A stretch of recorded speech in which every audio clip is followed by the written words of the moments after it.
Global পয়েন্টের পক্ষ থেকে আজকে প্রতিবেদনে সবাইকে স্বাগত জানাচ্ছি। সৌদি আরবের রাষ্ট্রীয় তেল কোম্পানি আরামকোর স্থাপনায় একটি হামলার ঘটনা ঘটেছে।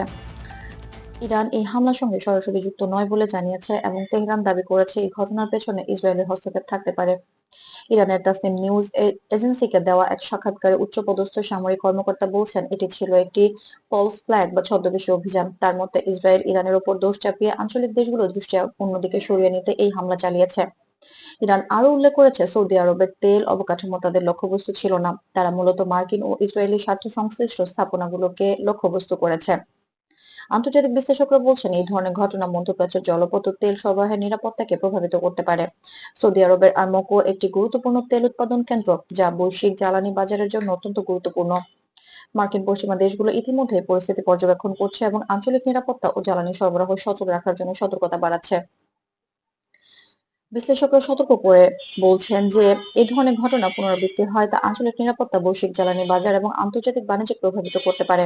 এই ধরনের ঘটনা সাধারণ মানুষের জন্য সরাসরি প্রভাব সৃষ্টি না করলেও আঞ্চলিক স্থিতিশীলতা এবং বৈশ্বিক জ্বালানি নিরাপত্তার দিক থেকে এটি গুরুত্বপূর্ণ। আন্তর্জাতিক সম্প্রদায় ঘটনা তদন্ত করছে এবং স্থানীয় আন্তর্জাতিক সমন্বয় বৃদ্ধি করছে। গ্লোবাল পয়েন্টের পক্ষ থেকে আজকের প্রতিবেদনে এই ছিল। আমাদের চ্যানেলটি সাবস্ক্রাইব করুন এবং আপডেট পেতে বেল আইকনটি অন করুন।